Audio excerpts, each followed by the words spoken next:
Gravando. Bom, vamos lá. Boa noite a todos, né? Em nome do presidente Geraldo Borges, ele pediu para justificar, ele está em um outro evento. A Abraleite vem, desde o começo do ano passado, trabalhando junto com a Embrapa no tema comunicação, né? Comunicação com o produtor, comunicação com o público consumidor, né? E hoje é o encerramento desse programa que a Embrapa está realizando, e o presidente Geraldo está lá nessa hora, junto com 30 jornalistas, é o encerramento e é uma entrevista, mas que provavelmente deve acabar às 20 horas, então, né, no final, para encerrar, ele, né, com certeza estará presente com a gente, ele pediu para justificar, mas é um trabalho muito importante que a Abraleite vem realizando e, infelizmente, coincidiu com a data, né? Bom, em primeiro lugar, queria agradecer, né, ao presidente Geraldo Borges pela oportunidade, a toda a diretoria pelo apoio que deu para a gente realizar essa live, ao Cássio, que companheiro nosso de diretoria e coordenador da comissão técnica, onde esse assunto começou, né?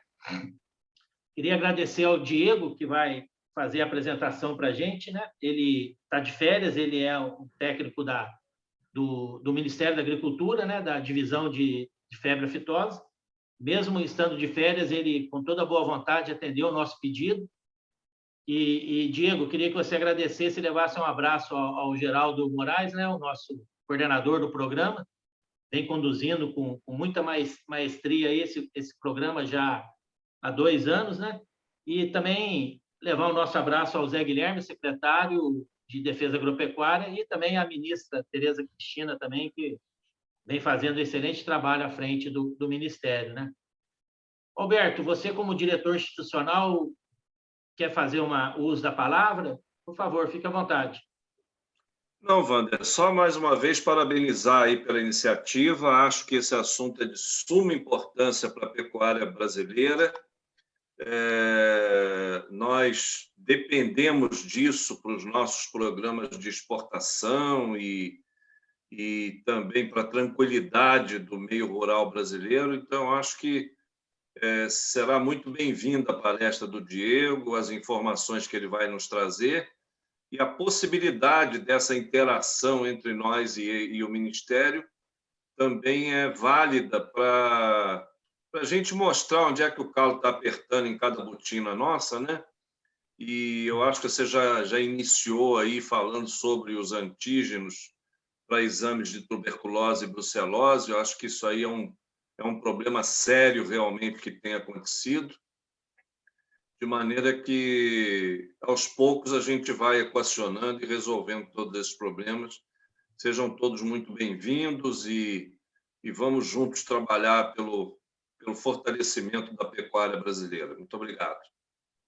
Então, né, eu acho que hoje é uma oportunidade muito interessante, essa oportunidade que nós estamos tendo hoje. Eu participo desse trabalho já junto com o grupo do MAPA e outras federações já desde 2015, né?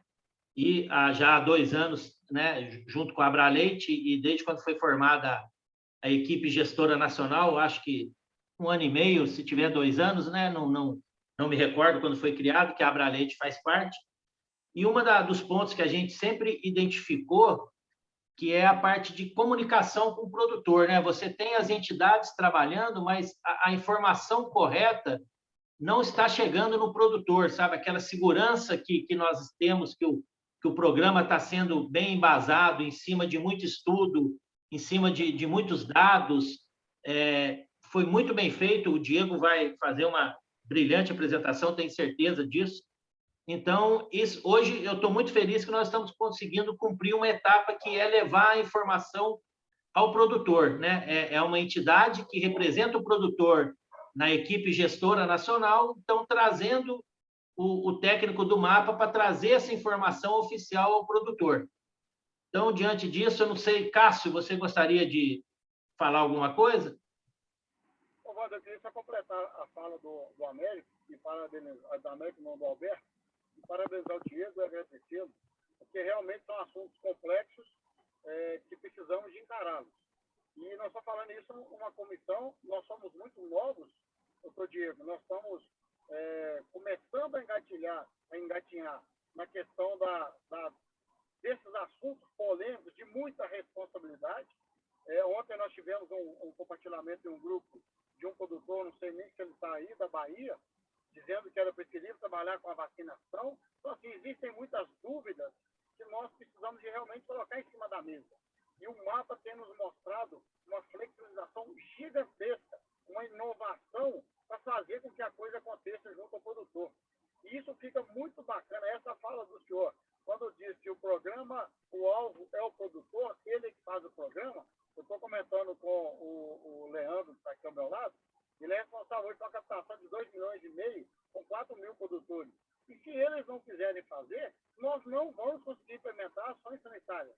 Então, mostra mais uma vez a inovação e a modernização de todo o aparato do Ministério e um aparato oficial, que nós seremos ajudantes dos produtores.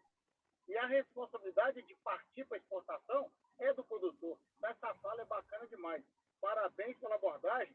Só essa fala já valeu todo esse esforço que nós fizemos.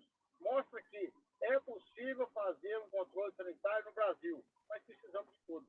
Então, parabéns pelo trabalho, pela inovação e parabéns ao MAPA pela inovação de forma de trabalhar um assunto muito polêmico, sério e que vale muito dinheiro. Nós não estamos falando só de vacina, nós estamos falando de mercado internacional, nós estamos falando de mercado nacional, nós estamos falando de outros patamares do que só simplesmente vacinar o animal. Então, obrigado, Wander, obrigado a toda a equipe de apoio da Abraleite, ao Américo, ao Mário, ao Alberto, todos os diretores presentes, e nós somos voluntários para levar esses assuntos sérios para o Brasil. Muito obrigado a todos. Parabéns, doutor Diego. Legal, Cássio, e sim, você falou um negócio importante aí. A forma que o MAPA vem trabalhando em todos os assuntos que a gente consegue acompanhar, né, participar, a abertura para o produtor estar lá representado pelas entidades de classe é muito grande e é tudo construído de comum acordo com esses representantes do produtor. Nada é imposto pelo MAPA, sabe? Eu queria deixar isso bem claro aqui antes do Diego começar, que todas as decisões que são tomadas lá, inclusive de prazos, é feito em cima, lógico, de um diagnóstico e com a aprovação dos seus representantes que estão lá ocupando os assentos, né? Mas vamos ao que interessa, né, doutor Diego? Mais uma vez, muito obrigado aí pela disponibilidade, né? Pelo horário, pela sua... Além de estar de férias, está de neném novo também, né? Então, eu queria agradecer muito a sua disponibilidade e é com você agora, meu amigo. Wander, eu só pediria uma licença um instantinho do Diego, claro. Só um minutinho, e só em respeito ao próprio Diego que vai fazer a apresentação, nós temos, nesse momento, na sala, 18 participantes, e nem todos eles estão com a câmera, com a imagem liberada.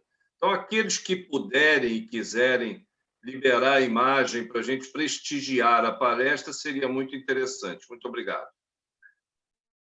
Tá ótimo, obrigado, Alberto, pelas palavras, ao Cássio e ao Wander pelo convite, né? Eu fico bem feliz de estar aqui com vocês. Também, em nome, então, do nosso Departamento de Saúde Animal, Wander, eu gostaria de deixar também os agradecimentos ao presidente Geraldo, né? Que tu repasse a ele o nosso agradecimento. E também falar que nós estamos presentes aqui, também está a nossa colega, que agora vai ser a atual responsável pelo programa de febre aftosa, Ana Carla Vidor, também está conosco aí na sala, né? Também a colega que toca junto o programa. E é uma conversa, né? Não vou fazer assim, a qualquer momento pode parar, a gente tem que estar aqui para conversar, para dirimir dúvidas, se tiver. E eu acho que o que o Wander falou é o que nós temos trabalhado, Cássio, e que é o importante. As instituições que representam os produtores, a gente está muito convicto que fazem parte e estão com total conhecimento do que está acontecendo no programa. Isso a gente tem, e eu vou tentar mostrar aqui. Mas o que importa é essas instituições, com seus representantes, conseguirem levar essas informações para a ponta. E a gente sabe que esse trabalho não é fácil, né? Que os produtores da ponta saibam que eles estão sendo representados e que eles têm voz ativa junto com os seus representantes e que eles podem, sim, falar, participar e seus representantes tomarem, se a instituição que está ali representando eles tiver aquilo ali como um consenso ou como uma maioria, levar isso numa gestão nacional do programa. Então, é isso que tem que chegar ao produtor da ponta, que a gente sabe que não é fácil, porque às vezes ele pensa que ele está lá, está sozinho, e que muitas vezes pensa que ele não tem a voz ativa, mas ele tem. E ele tem a partir das suas representações, das suas entidades, que a gente vai mostrar aqui. E a Abra Leite é uma, então, que faz parte da gestão nacional desse programa. Então, acho que isso é importante deixar claro, porque demonstra a importância da instituição e como ela também faz parte de todo esse processo decisório desse programa. Então, eu me chamo Diego Viale dos Santos, atualmente respondo pelo Programa Nacional de Febre Aftosa aqui em Brasília, pelo Ministério da Agricultura. E, como eu falei, está comigo aqui a minha colega Ana Carla, que também está na sala conosco, e que, a partir desse mês, aí, eu estou saindo da coordenação, da chefia desse programa, e ela que vai estar assumindo, então, a chefia. Então, a gente está aqui também, Ana Carla, também agradeço aí por estar junto, para a gente fazer essa conversa com todos os representantes aí da instituição. Então, Wander, a ti agradeço, né? Faço o agradecimento em nome da Abra Leite pelo convite, né? Eu fiquei bem feliz, como eu falei, esse contato com os produtores é sempre importante. E o que a gente vai falar aqui rapidamente, né? Um pouquinho passar para a gente dar uma conversada sobre febre aftosa, como é uma doença que já não ocorre no país há 15 anos, só demonstrar rapidamente o que ela é, quem ela afeta rapidamente, falar do nosso sistema de vigilância, como é que funciona o sistema de vigilância para a febre aftosa no país, e dentro desse sistema de vigilância falar do programa estratégico, desse plano estratégico que vai até 2026, que visa aí tornar todo o país livre sem vacinação, e como a febre aftosa afeta os produtores de leite. Eu acho que, para dar um enfoque mais aqui à apresentação à Abra Leite, a gente vai focar mais aos produtores de leite, né? Então, as perguntas que a gente escuta, né? Estamos seguros que não há circulação viral no país? Né? Vamos tentar mostrar aqui durante a apresentação e, ao final, a gente conversa se vocês acham que temos ou não temos segurança para dizer que o vírus não está circulando no país, né? Quando iremos parar de vacinar? Ou não vamos parar nunca? Vamos manter a vacinação eternamente? Então, também vou tentar trazer aqui alguns elementos para que cada um possa formar também a sua visão sobre o processo. E quais as consequências e que medidas tornaremos no caso de aparecimento da doença? Né? O que é feito? O que acontece? Né? A vacina faz com que a gente não tenha a doença? Ou com a vacina eu posso ter a doença mesmo assim? Então, isso é importante a gente também estar sabendo. E os benefícios, qual o benefício da retirada da vacina? Né? No momento que a gente fala aí que todo mundo quer ser vacinado com a Covid, a gente está querendo tirar uma vacinação contra uma doença que também é viral e altamente contagiosa. Por que isso? Né? Quais são os benefícios que isso vão trazer ao produtor? Né? Então, acho que a gente vai tentar, durante a apresentação, responder essas perguntas.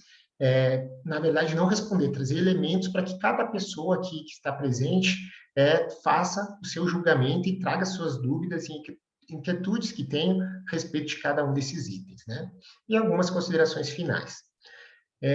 Obviamente, o programa é muito extenso, tem muitas informações, então eu vou deixar aqui também essa apresentação, depois eu disponibilizo ao Wander, mas aqui é o link do nosso site.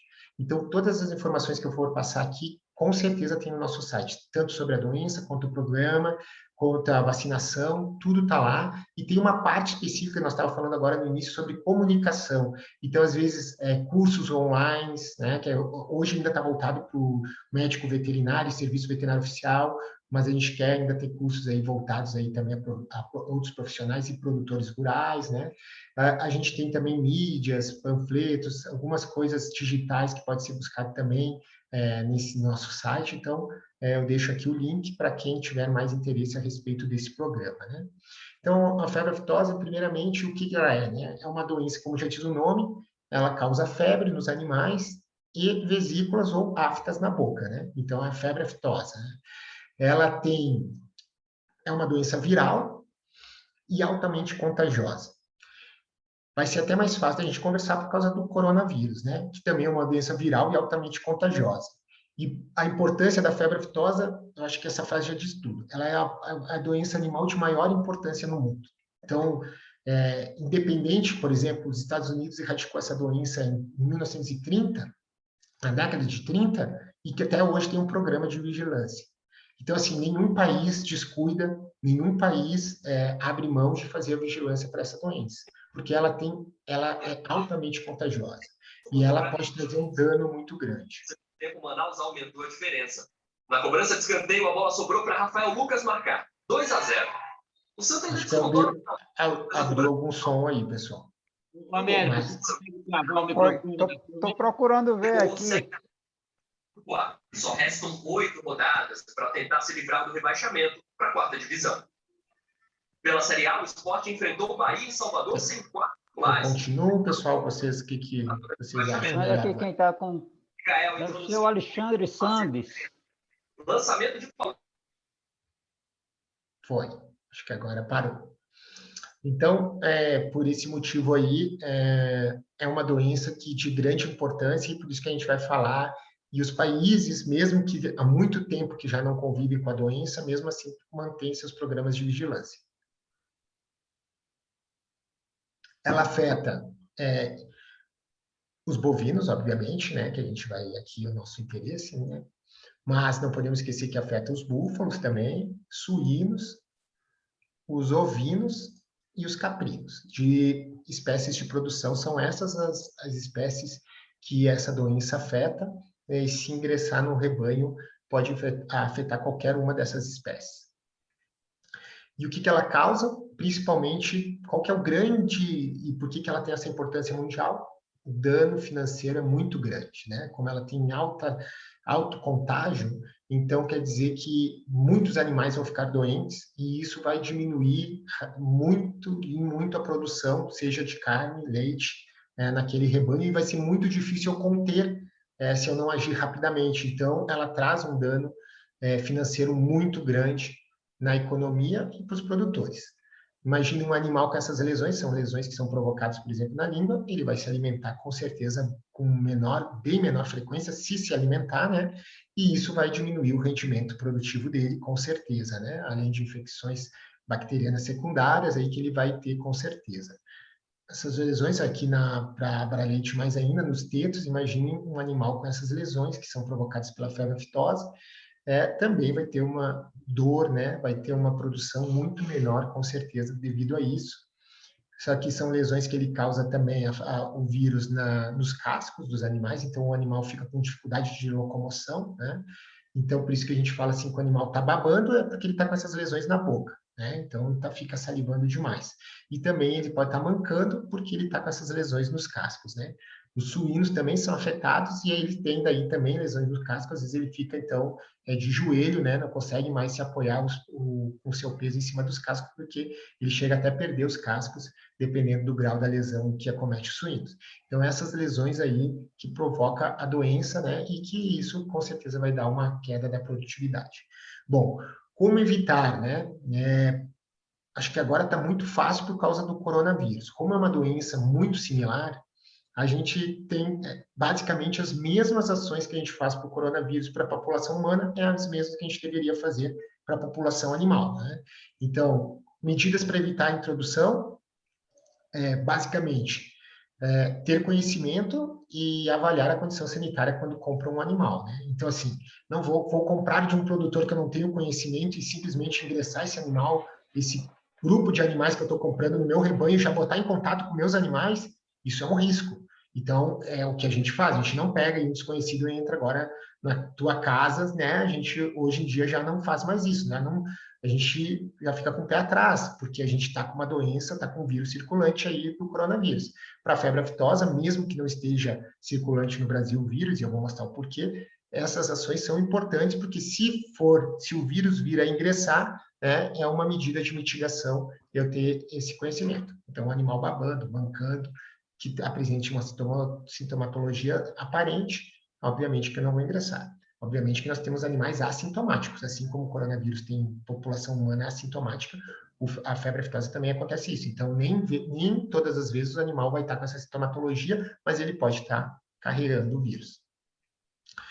Então, é importante também as condições de higiene mínima, né? Assim como o coronavírus, o próprio água e sabão mata o vírus da febre aftosa também. Então, assim, equipamentos, utensílios de propriedades de vizinhos, que eu não tenho total conhecimento, né? Eu sempre tenho que evitar pessoas também ingressar para ter contato com meus animais. Isso aí a gente deve evitar ao máximo. Eu sempre também falo assim, eu não posso ir lá na fábrica da Ford, entrar e querer ver como é que é a produção e ter acesso a tudo. Não é assim. As indústrias, as empresas, elas se protegem aquele seu produto. O produtor rural também tem que tem que proteger o seu produto. Seus animais têm um grande valor. Não pode ter contato com outras pessoas que podem estar carregando o vírus da febre aftosa ou de outras doenças. Então, isso é importante a gente não usar utensílio, ter esse cuidado de outras propriedades, ou se eu contrato alguém para vir na minha propriedade, ter esse cuidado, né, que a pessoa tenha e use equipamentos ali, descarte, né, use equipamentos que estejam estéreis, né, para manusear meus animais. Então, são medidas mínimas, mas que com certeza vão evitar uma introdução se o vírus estiver circulando na região. E para disseminação, quais são as principais medidas? Aglomeração, como o coronavírus. Se tiver um animal infectado, uma doença de alto contágio, né? A gente chama que R0, que é a taxa de contágio. A partir de um animal infectado, quantos eu posso infectar ou a partir de um indivíduo infectado, quantos eu posso infectar mais? Quando a taxa é acima de 1, quer dizer que tem um crescimento que a gente chama de exponencial. Por exemplo, o vírus da febre aftosa, para animal, chega a ter um R0 acima de 60, ou seja, um animal infecta 60, aqueles 60 mais 60. Então, imagina o que isso não acaba provocando, né? Porque a gente está falando em rebanho, animal é rebanho, normalmente não é que nem nós, pessoas que não andamos tanto em rebanhos, né? Mas, assim, núcleos familiares menores, então, obviamente que o coronavírus tem um R0 menor do que comparando a febre aftosa, mas a febre aftosa, ela tem alta taxa de contágio. E isso dá esse efeito muito grande de ampliar rapidamente o número de animais doentes quando o vírus ingressa. Então, evitar quanto maior a aglomeração. Então, se eu levo meus animais para uma feira de animais e depois eu trago esse meu animal de novo para minha propriedade, eu compro outros animais lá aglomerou animais de várias procedências, e se eu não tenho certeza que todos os animais estão testados, vacinados, etc., eu posso sim estar introduzindo o vírus no meu rebanho. A vacinação, assim como o coronavírus, obviamente, ela é uma boa ferramenta para evitar a disseminação e não a introdução do vírus, mas em vez de repente, um infectado infectar outros 60, se todos os outros estão infectados, estão vacinados, eles vai ter uma taxa bem menor de animais que vão ser infectados a partir de um animal doente. Então, isso é uma medida de evitar a disseminação. E a notificação rápida. Quando eu tenho um animal doente, como eu falei, a minha taxa de contágio é muito alta. Então, quanto antes eu detectar que tem um animal doente e fazer a notificação, antes o serviço veterinário vai atuar. Qual é a primeira medida que o serviço faz numa suspeita de doença como a febre aftosa numa propriedade? Ele proíbe o trânsito daquela propriedade que está com o animal suspeito que tem uma doença e todos os seus contatos. Se mandou o animal para uma outra propriedade, a outra também está proibida de movimentar. Por quê? A primeira coisa que eu tenho que fazer é parar de movimentar, porque se o vírus está ali, vários animais estão começando a se contaminar. Então, eu tenho que parar essa movimentação animal, deixar todo mundo parado, fazer os testes e confirmar se é ou não é. Então, a notificação imediata ela é importante para que aquela bola de neve seja rapidamente debelada, porque senão ela vai só crescendo e aí fica difícil de buscar, né, e debelar totalmente um foco quando acontece. Então, a notificação rápida para os animais que apresentam sinais clínicos compatíveis, não tem como clinicamente olhar e falar esse animal está com febre aftosa. Eu tenho como clinicamente olhar e falar, olha, esse animal está com lesões sugestivas de febre aftosa. E aí, novamente, eu falo coronavírus para a gente fazer uma analogia. Eu olho uma pessoa com problemas e com sintomas respiratórios, eu acredito que ela pode ter aí o coronavírus, mas ela pode ter uma influenza, ela pode ter outros vírus que estejam provocando aqueles sintomas respiratórios, por exemplo. E assim acontece com a febre aftosa. Tem uma doença que é, por exemplo, tem um vírus que circula aqui no Brasil, que é a estomatite vesicular, que provoca lesões muito similares à febre aftosa. E esse vírus circula no país. Então, eu não tenho como saber se é febre aftosa ou se é estomatite clinicamente. Eu tenho que ir lá, coletar material, ir para o laboratório e confirmar se é ou não é febre aftosa. As notificações, elas podem ser feitas, por exemplo, se for São Paulo, é a CDA, né? Se for Minas Gerais, é para o IMA. Cada estado tem o seu serviço de defesa, mas ela pode ser feita pela internet também. Se botar aí na internet, notificação de doença, vai aparecer aí já o Sistema Brasileiro de Emergências Veterinárias, SISBRAVET, pode fazer a notificação ali, ó, bota o nome da propriedade, tal, tal, tal, e aí o serviço ali, com certeza, em um dia vai estar na propriedade para examinar os animais. Como é que funciona o sistema de vigilância? Então, eu falei rapidamente da doença, só para a gente ter uma rápida noção do que é e como é que funciona, mas o sistema de vigilância para a febre aftosa, ele está alicerçado nesses 5 itens. O que é um sistema de vigilância? Quais são as medidas que a gente faz para que, se o vírus estiver circulando, ou se a doença estiver no meu plantel, eu consiga detectá-la. Então, a primeira... deixa eu botar aqui, vamos ver se vai aparecer aqui. Ah, não apareceu aqui, não. Eu tentei aparecer aqui o meu apresentador. Vocês conseguem ver meu mouse? Quando eu passo aqui ou não? Consegue? Na apresentação? Consegue? Então tá. Então, o primeiro item aqui, ó, vigilância a partir de notificações suspeitas. É isso que eu estava falando. E aí que nós vamos começando a importância do produtor. Nós temos hoje cerca de 2,5 milhões de produtores rurais no Brasil, que possuem animais, esses suscetíveis à febre aftosa que eu falei no início. Então, vejam, são propriedades rurais que possuem esses animais. Então, nós temos um batalhão a campo de produtores rurais, e são os produtores rurais os primeiros que vão ver um animal que tem ou não aquela sintomatologia que eu mostrei. E aí é o produtor que tem que rapidamente notificar, porque é um problema que ele tem ali, e que, se ele notificar antes, menor o problema, né? Então, hoje, a gente tem nesse mundo de propriedades rurais, a nossa média de notificação de produtores que notificaram, olha, eu estou com suspeita de que seja uma doença vesicular no meu plantel, em média ali que eu botei, ó, 1.000 notificações por ano. É pouco, se for ver, porque nós temos, como eu falei, outras doenças que têm a mesma sintomatologia clínica e que ocorrem no Brasil, como a estomatite. Então, os animais têm, às vezes, essas lesões. Então, o produtor tem que estar sabendo, tem que chegar nele quais são as lesões e sintomas clássicos, por exemplo, da febre aftosa, para que quando ele veja, porque ele está em contato todo dia, um produtor de leite 2 vezes por dia está em contato com seus animais próximos, né? Está olhando, está vendo, com certeza ele vai ver rapidamente se tiver essa sintomatologia. Ele só tem que saber o que ele vai fazer e ter segurança que ele não vai ter uma restituição, por exemplo, se ele tiver que aquele seu plantel de animais tem que ser, por exemplo, eliminado para nós eliminar o vírus. Mas, teoricamente, então, nosso primeiro componente é esse, vigilância a partir da notificação de suspeita do produtor, esse batalhão que está a campo, mais de 2 milhões que estão a campo e que estão ali fazendo essa vigilância. Nós temos vigilância em estabelecimentos rurais, os serviços de defesa oficial, o IMA em Minas Gerais, a CDA em São Paulo, o IAGRO no Mato Grosso do Sul, enfim. Existe uma meta anual de fazer, cada serviço oficial tem que ir em 2% das propriedades. Eles escolhem propriedades que têm mais movimentação, que estão perto da fronteira, que têm maior compra de animais, enfim, tem alguns elementos que escolhem, então 2% das propriedades por ano são, o serviço oficial vai nessa propriedade, olha, conversa com o produtor, vê os animais. Obviamente que isso aí é ínfimo perto da atuação do produtor, porque o serviço vai em 2% uma vez por ano. Então, ele vai numa propriedade, por exemplo, esse ano, e vai ficar lá o quê? Um dia, um turno, né? É muito pouco se a gente comparar, por exemplo, com o próprio produtor que está todo dia em contato com seus animais. Mas a gente tem essa vigilância aqui, 2%. Nós temos a vigilância em eventos de aglomeração. Quando você vai numa feira, evento pecuário, sempre deve ter um médico veterinário, seja ele do serviço oficial ou seja ele um médico veterinário privado habilitado. Por ano, circulam 7 milhões de bovinos que vão para eventos oficiais, agropecuários, né? Feiras, remates, leilão.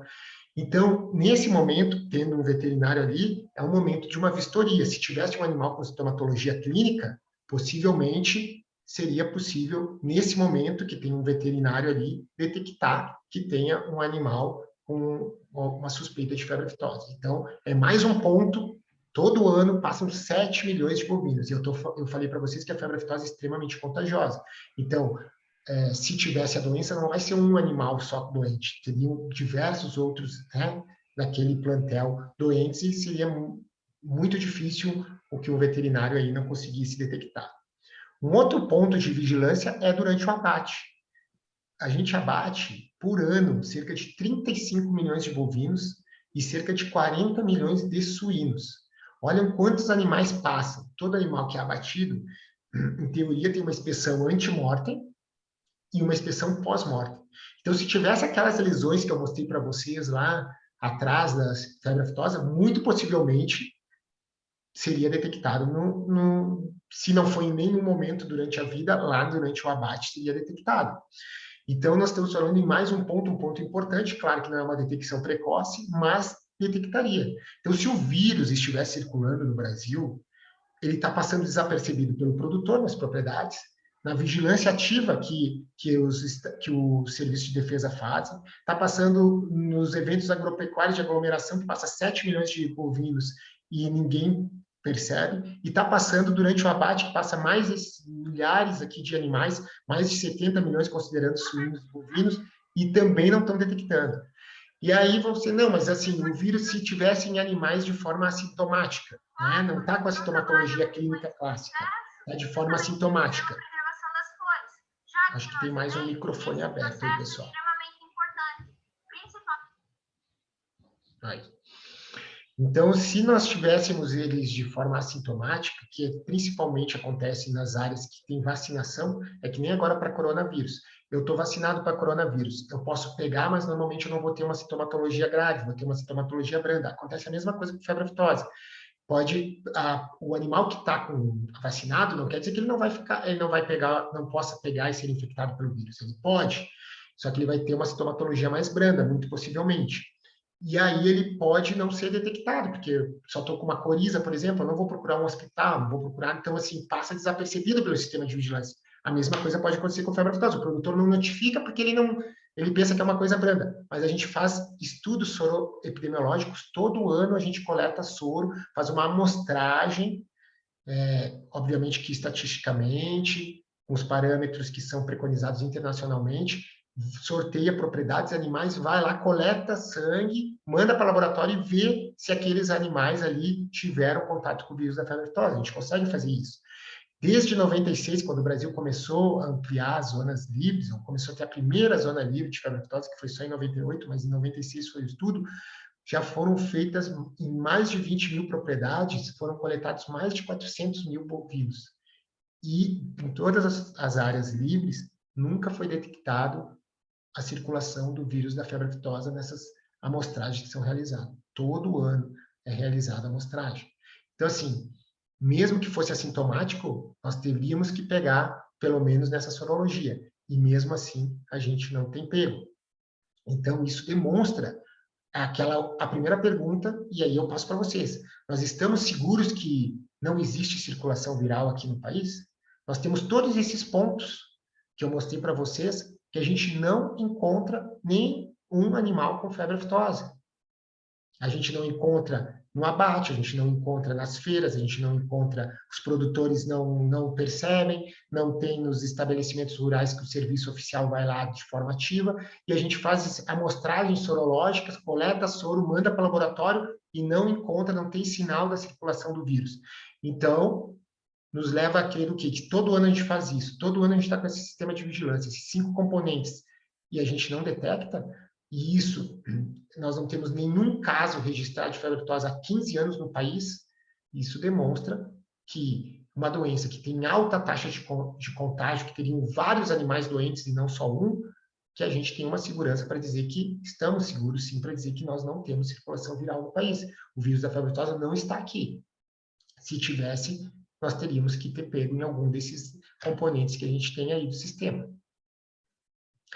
E daí, nisso, foi construído esse plano estratégico, já porque isso são anos, né, que já são feito todo esse sistema de vigilância, que foi construído com a sociedade organizada, com instituições públicas e privadas, então os produtores participaram aí a partir das suas federações, foi construído esse plano estratégico. O que ele visa? A primeira coisa, garantir que o país tenha esse status de país livre, que nós conseguimos em 2018, que eu depois vou mostrar a evolução, mas, de forma gradativa, a gente vai tirando a vacina, né? Sempre pensando na proteção do patrimônio nacional, que a nossa saúde, a sanidade animal é um patrimônio nacional.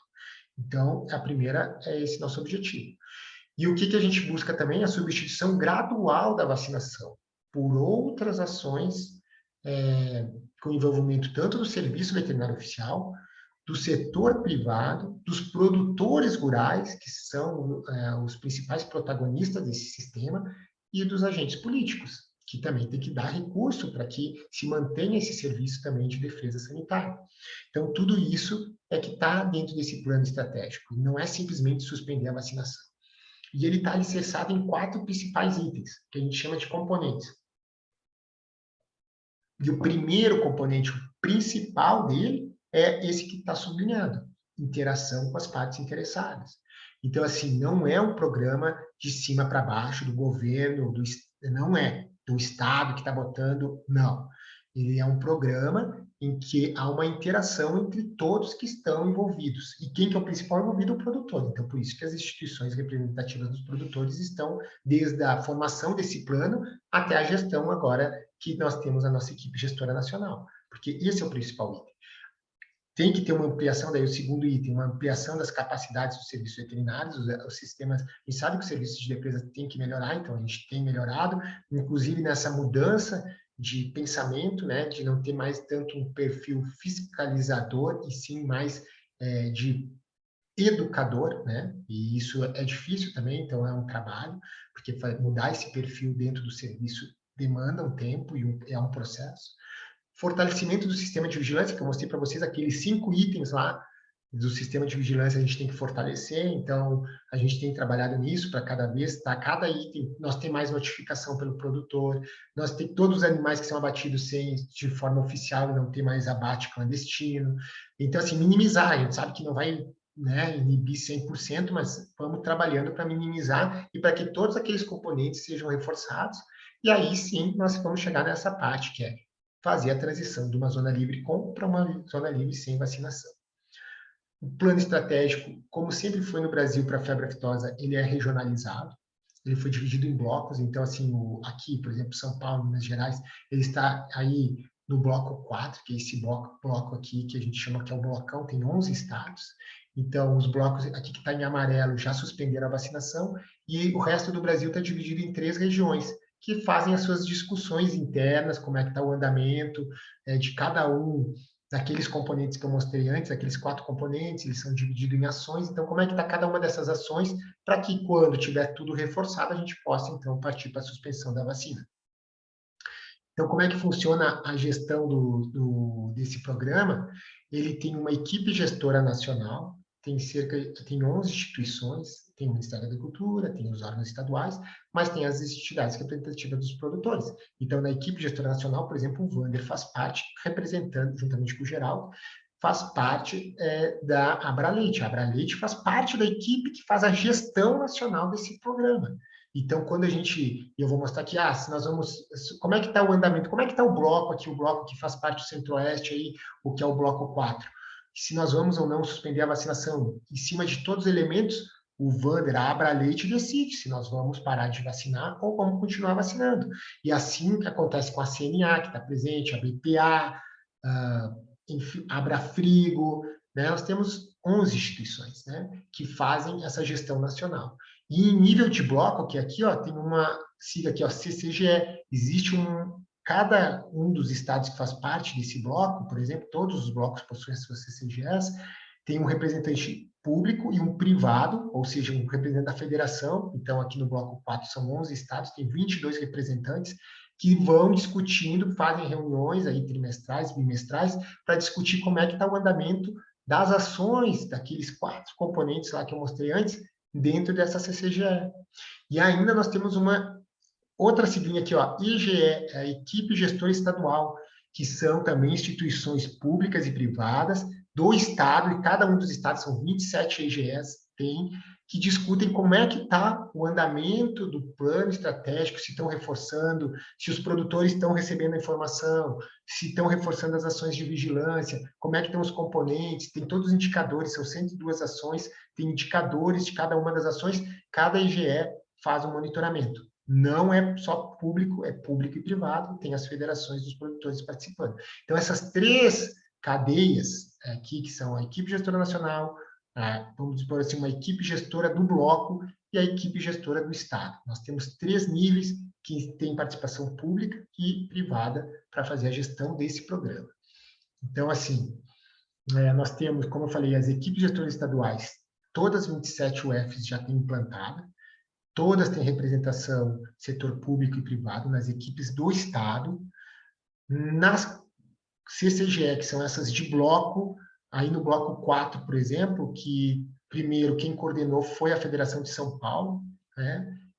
E depois, agora, quem está coordenando essa comissão é a Federação da Bahia. Vai passando de ano em ano, uma federação vai fazendo a coordenação. Então, veja, a Federação dos Produtores que coordenam a gestão do bloco, né? Então, isso é muito importante, né? Então, a pergunta é, quando iremos parar de vacinar? Quem responde são essas comissões. Elas avaliam, trazem informações, alimentam os indicadores, e a partir disso, a equipe gestora nacional apenas avalia e diz, olha, tem condição ou não tem condição. Então, quando vamos parar de vacinar, é sempre uma decisão compartilhada. Ela não é assim, não, o ano que vem vamos parar de vacinar. Não, não funciona assim. Ela funciona, está aqui os indicadores que nós temos que mensurar, vamos mensurar. Por exemplo, o Estado, vamos supor aí, vou pegar um Espírito Santo, a equipe gestora tem algum indicador. Um indicador tem fundo privado que faça indenização dos produtores? Porque se o produtor ele vai fazer a notificação, ele vai ser um parceiro, mas ele tem que ter certeza que se tiver febre aftosa no seu estado, e seu rebanho for afetado, e ele tiver que, for uma das opções, o sacrifício daqueles animais para eliminar rapidamente o vírus, ele tem que ter a certeza que ele vai ser indenizado. Para que ele tenha isso, tem que ter um fundo privado, um fundo dos próprios produtores, que seja lá no abate, tem que ter um recurso. Ele tendo esse fundo, ele tendo essa garantia, com certeza ele vai notificar, ele vai ser um parceiro. Agora, se eu não tenho o fundo, é um indicador. Aquele estado não tem um fundo privado para indenizar seus produtores no caso de um desastre, né, que a gente chama isso de um desastre, o risco é baixo, mas pode acontecer, então aquele estado ainda não está pronto para retirar a vacinação. Porque, realmente, como eu mostrei, a vacinação ela não inibe a introdução, mas a disseminação é menor. Então, o impacto vai ser menor quantidade de produtores afetados. Então, vamos continuar vacinando até ter um fundo privado que vai dar garantia aos produtores.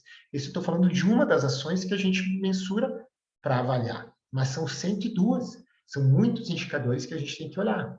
Então, aqui é um cronograma inicial desse plano estratégico que a gente fez desde 2017, quando ele foi lançado, e o final dele é 2026.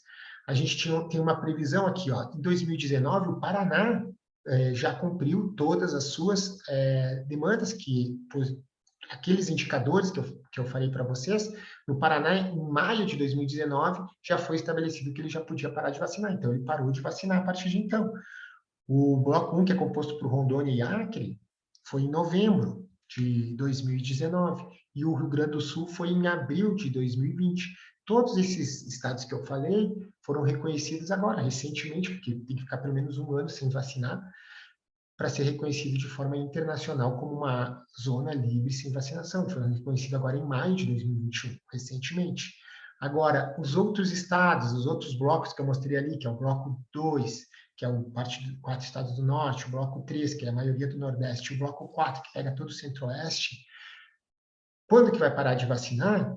Até 2026 é o plano. Pode ser o ano que vem? Pode. Se todos os estados tiverem os indicadores que a gente está avaliando, está tudo ok, a gente vai falar, ó, chegou o momento, a equipe gestora, que tem os representantes dos produtores, vai dizer, ó, tá tudo ok, tá aqui os dados, somos favoráveis, Abraleite favorável, Sindan, enfim, todo mundo está favorável, então vamos chegamos no momento. Mas até agora, toda vez que a gente prorrogou, sempre com a equipe gestora sabendo e falando, ó, não, realmente não tá ainda em condições, não chegou todos os indicadores que a gente tem previstos, ainda não conseguiram completar alguns estados, né? A grande maioria do Brasil. Mas a gente está trabalhando, as equipes gestoras estaduais, né, para que isso aconteça. Mas é assim que funciona. Então, quando iremos, como eu falei, essa pergunta ela é respondida através de indicadores, e esses indicadores são compartilhados entre todas as instituições que fazem parte dessa gestão de nível estadual, regional e nacional, e a partir disso tem uma decisão, né? Então, é uma decisão compartilhada. E aí, qual o motivo de retirar a vacinação? Que foi até o que o Cássio falou no início, né? Tem alguns produtores que falam, não, mas eu não quero tirar a vacinação. Então, assim, como tem muitos produtores que não queriam vacinar há 60 anos atrás, quando começou a vacinação, né? Tem produtor que não queria vacinar, mas foi uma decisão de uma maioria que falaram, não, vamos vacinar para controlar a doença. Então, agora é uma decisão que pode ser que não seja de todos, mas unânime, mas a gente sempre escuta a maioria. Se a maioria decidiu em manter a vacinação, vai ser mantida. Se a maioria decidir em retirar a vacinação, vai ser retirada, e aqueles que são a minoria têm que aceitar e fazer com que isso aconteça, porque faz parte aí, sim, do contexto que a gente tem que trabalhar sempre com um contexto de população. Quando eu vacino, eu tenho que vacinar todos, então por isso que é obrigatória a vacinação para a febre aftosa. Ela não é, eu quero ou não quero vacinar. Todo mundo tem que vacinar, e quem não vacina, aí vamos ter que ir atrás dessa pessoa e ela vai ser penalizada, porque por que ela não vacinou? Ela tem que ter uma explicação para isso, né? Porque é uma política de Estado. E se for retirada a vacinação, como foi no Rio Grande do Sul, é proibida a vacinação, porque daí ninguém mais pode vacinar, porque daí o Estado, e aí eu vou mostrar para vocês a região, ela alcança alguns mercados que dizem, confiam quando o Brasil diz assim, aquela região não vacina mais. Não pode um produtor estar vacinando ali se o país está vendendo aquilo ali como não vacinado. Então, não é um consenso de uma maioria, não é um consenso de uma maioria, né? Mas é uma maioria que vai nortear o que todos devem fazer. Isso aí aconteceu no passado e vai acontecer agora. Então, por que nós vamos retirar? Primeiro, olha a situação da febre aftosa no mundo. O que está de verde nesse mapa é onde a febre aftosa já não tem mais casos de febre aftosa.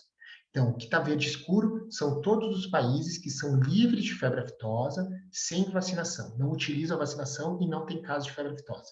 Vejo que é toda a América do Norte e Central, grande maioria da Europa, Oceania, grande maioria, né? Japão, Coreia do Sul, todos esses países. Será que esses países estão em risco? Por que eles não estão vacinando, né? Claro que tem vantagens.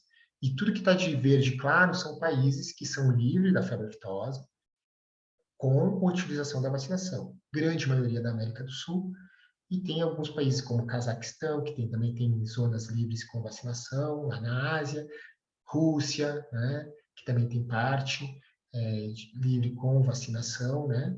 A Rússia até ela tem zonas livres com vacinação, sem vacinação, e zonas não livres, né? Que é toda a zona cinza. E tudo que é cinza é zonas que não estão livres, ou seja, o vírus da febre aftosa está ocorrendo, ou pelo menos o país não consegue certificar que não tenha o vírus naquele seu país. Às vezes não tem nem casos, porque não detecta, o sistema de vigilância é fraco, mas ele não consegue comprovar que não tem o vírus circulante. Então, são áreas não livres, que a gente chama toda essa de cinza, que é a grande maioria da Ásia e África, né? E na América do Sul, ali, nós estamos vendo a Venezuela de cinza.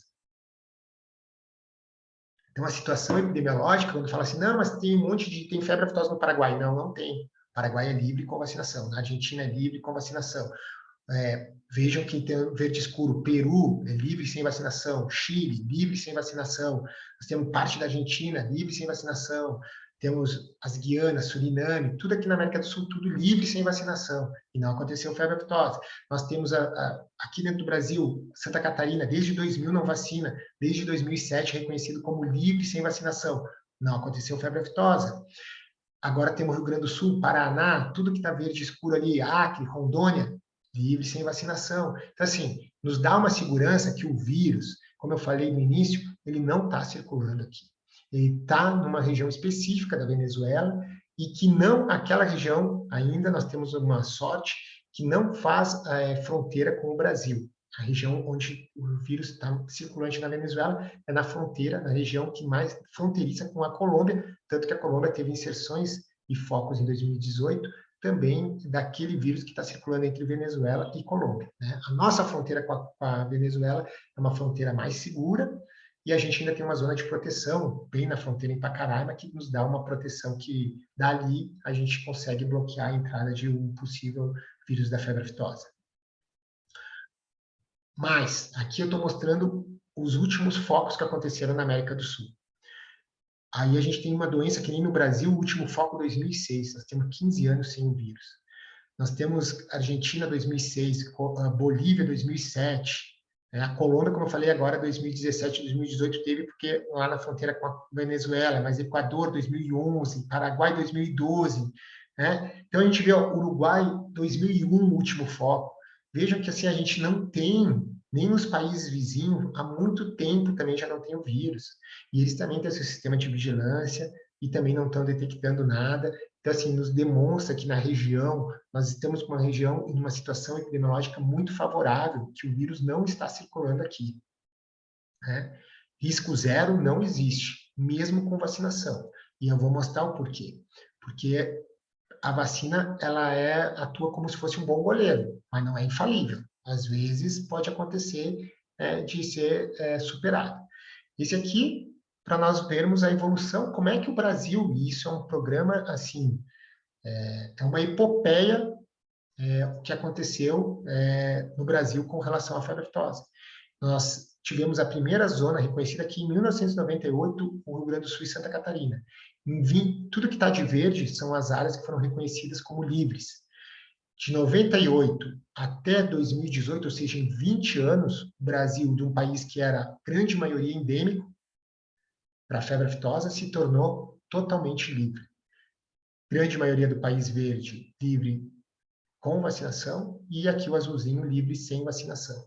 E hoje, após o reconhecimento desses estados que eu falei, nós temos o azulzinho todos os estados do sul e toda aqui Acre, Rondônia, o sul do Amazonas e uma partezinha do Mato Grosso, tudo já livre sem vacinação.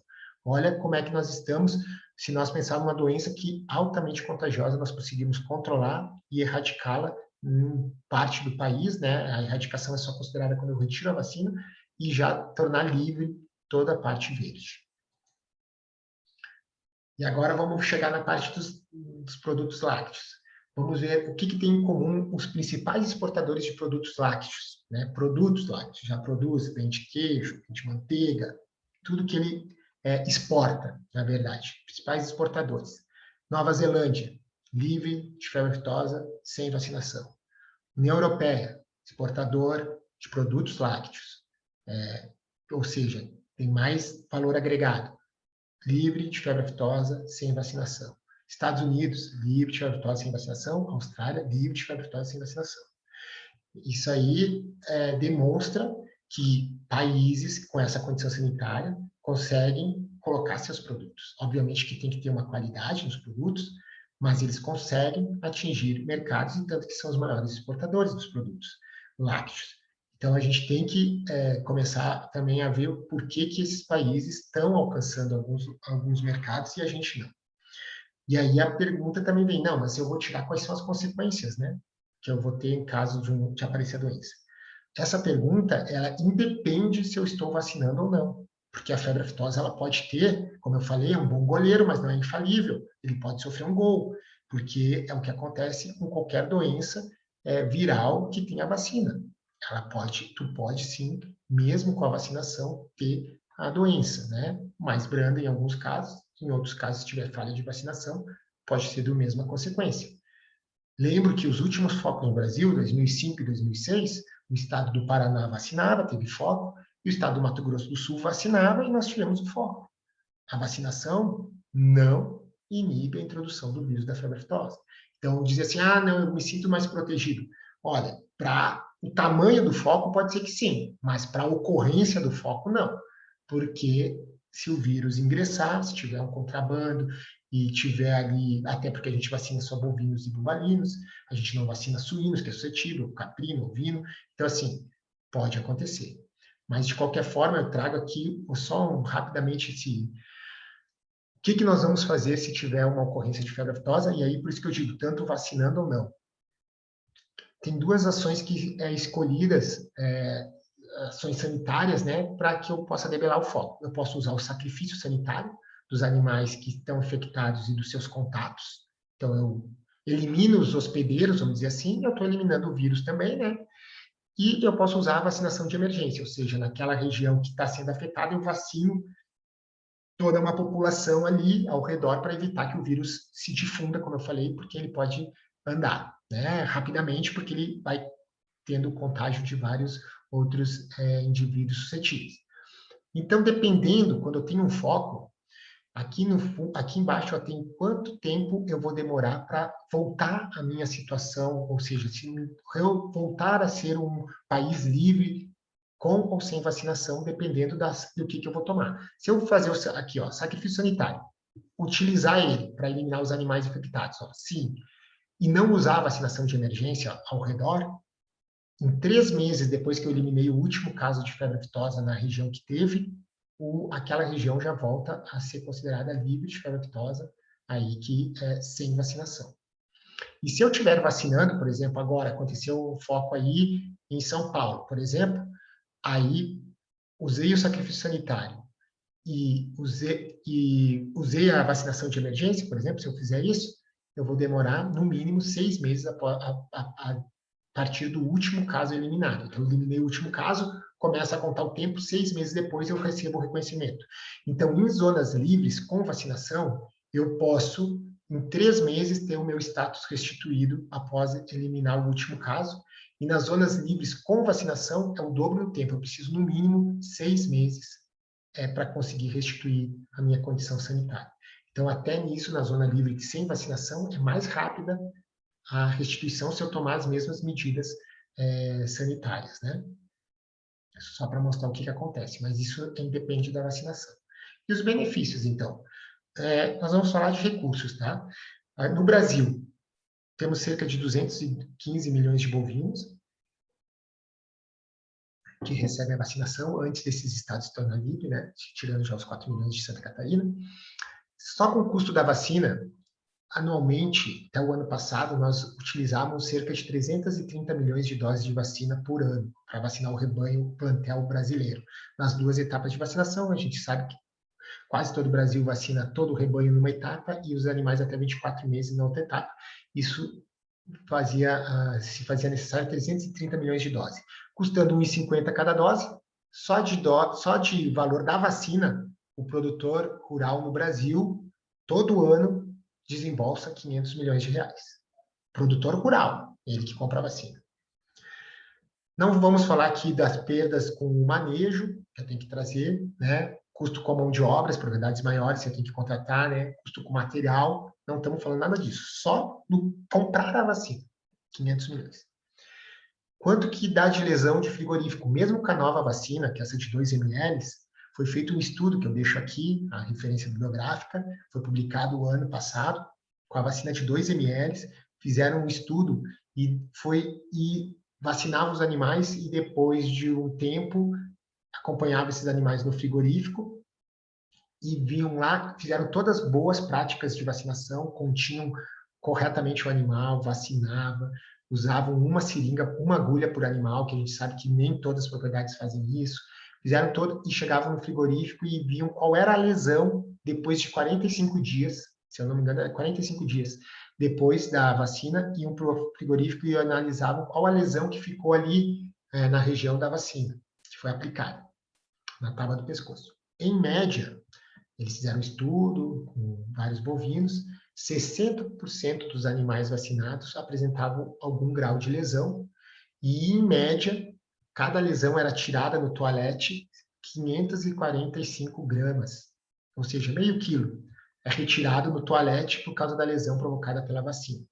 Se nós colocarmos que no Brasil nós abatemos 35 milhões de bovinos por ano, considerando que 60% desses animais tenham alguma lesão por causa de vacina, e que como esse trabalho mostrou, cerca de meio quilo cada animal que tem que ser retirado lá no toalete, porque o peso, o que é pago para o produtor é depois do toalete, né? Então isso aí o produtor perdeu. Considerando o preço da arroba aí médio aí que nós temos aí de R$300, colocando então que o quilo aí seja R$20 o quilo que está sendo pago ao produtor, só nisso aí mais 230 milhões de reais por ano com perdas no frigorífico o produtor deixa de colocar no bolso. Então nós já temos aí mais um valor. E agora vamos falar da produção de leite. Tem um trabalho também que foi feito com a nova vacina, essa de 2 ml, está publicado também, está aqui a referência do ano passado. Eles pegaram um plantel de 270 vacas que estavam sendo ordenhadas, tá? E acompanharam a produção média das vacas durante 30 dias antes da vacina. Aplicaram a vacina de febre aftosa e acompanharam 30 dias depois da produção. Então, quanto que estava produzindo antes e quanto que estava produzindo depois da vacina para febre aftosa. E eles perceberam que, em média, nesse plantel de 270 vacas que eles avaliaram, elas produziam 300 gramas a menos de leite por dia durante 20 dias depois da vacina. Então, isso aí nós podemos dizer que é 6 quilos, né? Cada vaca, em média, per dia. Se nós colocarmos o que o IBGE diz que hoje nós temos cerca de 12 milhões de vacas ordenhadas anos no Brasil, botar que durante a etapa de vacinação, 20% dessas vacas estão em vazio, né? Estão secas, mas que 80% estão em lactação durante uma etapa de vacinação, né? Que as vacas são vacinadas uma vez ao ano. E botar o que esse trabalho demonstrou, e considerando um valor pago ao produtor aí de R$ 2,20 por litro, que até o Wander que me passou isso aí, que está em São Paulo, nós teríamos mais aí 130 milhões por ano que o produtor não está colocando no bolso por causa da vacinação. Então, se nós somarmos só esses 3 itens, nós teríamos quase 900 milhões de reais por ano. Isso é direto, eu não estou falando de conquista de mercados novos, eu não estou falando nada disso. Melhor valor pago ao produtor, porque está vindo de um produto, por exemplo, numa zona livre, sem vacinação. Só com o custo da vacina, perda no frigorífico e perda no leite. Trabalhos publicados. Estamos falando em quase de 900 milhões por ano que o produtor deixa de ganhar por causa da vacina de febre aftosa.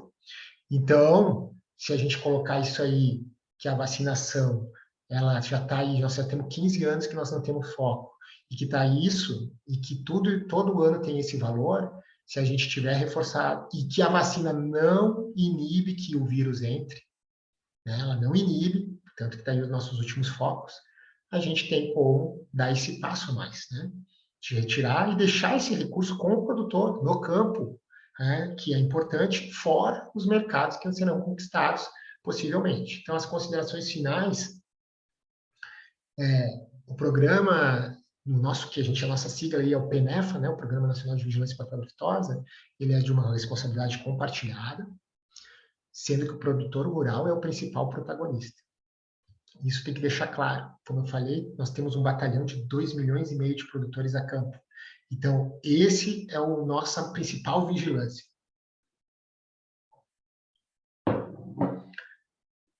A gestão e as decisões desse plano estratégico sempre contam com a participação das instituições que representam os produtores. A Abraleite é um exemplo. Não vai ser retirada a vacina se os produtores não quiserem, vai ser retirada a vacina se os produtores quiserem. As suas representações estão na gestão. Então, a gente tem discutido e tomado os passos nesse grupo. Unanimidade, com certeza, nós não vamos ter. Mas o que a maioria decidir em cima dos dados, que sempre são levados nessas discussões, é que dão o rumo desse programa. A situação de inicialmente ser uma zona livre, quando a gente não tem o país todo livre, a gente primeiro inicia com uma zona livre, e depois vai ampliando e se torna um país livre, né? Todo país livre, com certeza, vai trazer melhores preços pagos ao produtor, porque os nossos produtos terão uma valorização no mercado internacional. E tanto que está ali, os principais exportadores de produtos lácteos, ou seja, já o produto processado, né, que já tem um valor agregado, são de países livres de febre aftosa sem vacinação. E a vacina, ela é, como está acontecendo agora, e eu faço aquele comparativo que eu falei do início com o coronavírus, ele é muito importante quando a doença está acontecendo no país, para controlar a doença e quase chegar ao nível de erradicar, porque quando eu estou vacinando.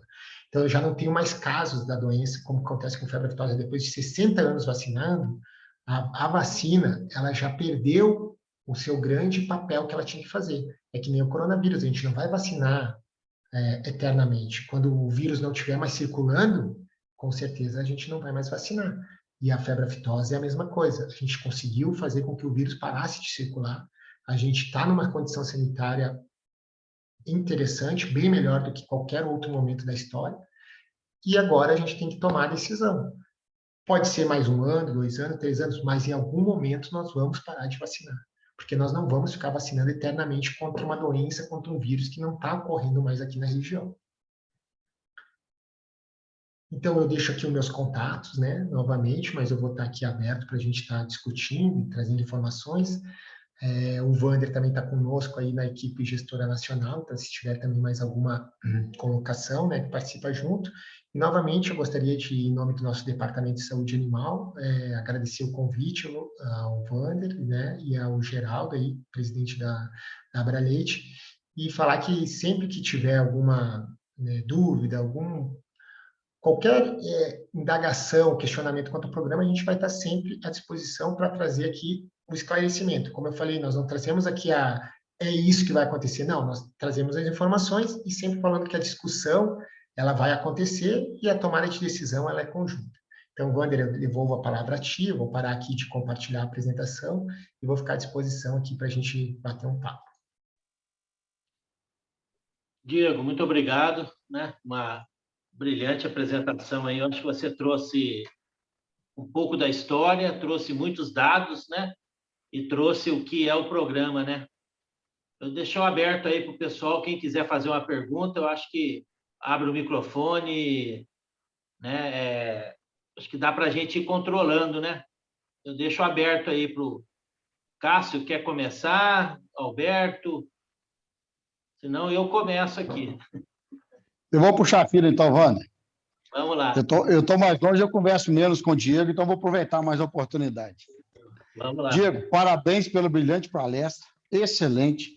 É aquilo que nós começamos a falar no início da nossa conversa de hoje. Estamos fazendo a nossa parte, estamos divulgando aos produtores, colocando em cima da mesa. Esse comparativo que você fez em relação aos outros países que são exportadores, eu vou fazer um paralelo, serve para todos as barreiras sanitárias e as barreiras não sanitárias. A exemplo dos antibióticos, a exemplo dos produtos veterinários em geral. Então, assim, nós estamos caminhando para um nível de exigência que o pessoal da avicultura e da suinicultura e um pouco gado de corte já avançaram, estão um pouco na nossa frente.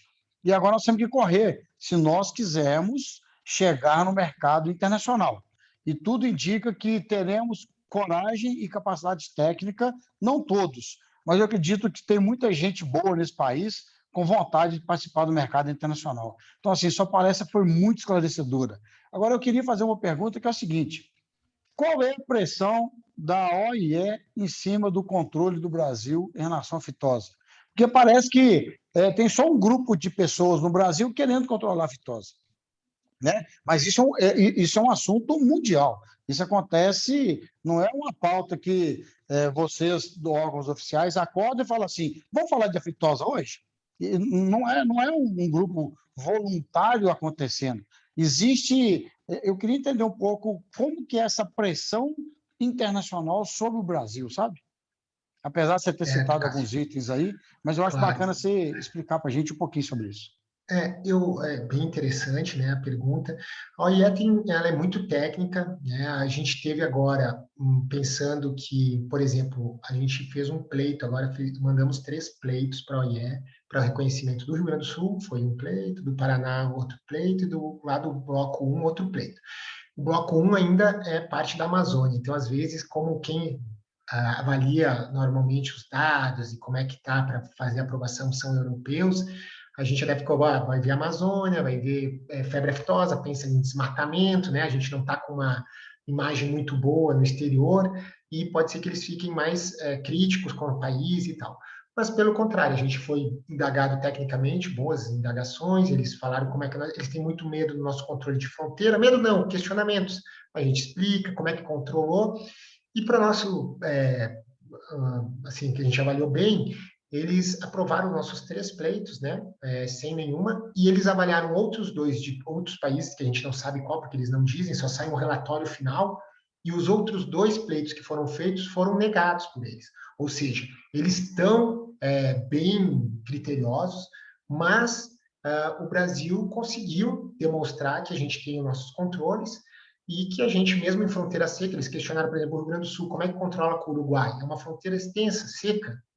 Então a gente mostra que, tipo assim, não, olha, realmente a gente tem como minimizar um contrabando, alguma coisa assim, mas a gente depende dos produtores, que tem nossa parte compartilhada, e a gente tem uma fiscalização, obviamente, das forças públicas para outras coisas, e que se tiver um rebanho, um gado, vai pegar também, mas, assim, é impossível nós falar assim, não, não vai entrar nada de outra região.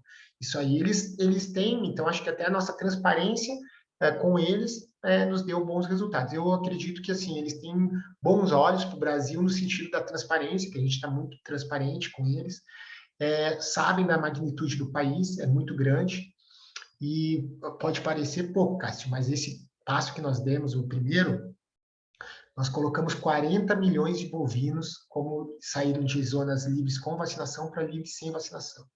Isso é o tamanho quase do rebanho da Argentina, e isso é um passo muito grande que o Brasil deu. Então, eu acredito que isso nos deu um respeito grande também, porque mesmo no momento de pandemia, nós conseguimos fazer os estudos, e mesmo no momento de pandemia, os produtores colaboraram 100% com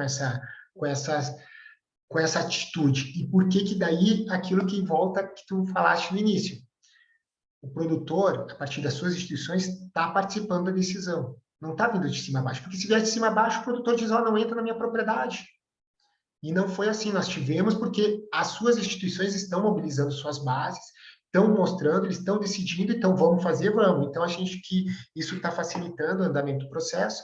E a OIE tem eu tenho, assim, a minha visão é que eles nos respeitam bastante, e a maior demonstração é essa: 5 pleitos para eles, os 3 brasileiros aprovados e outros 2 negados, né? Então, acho que isso demonstra que o nosso trabalho está sendo correto.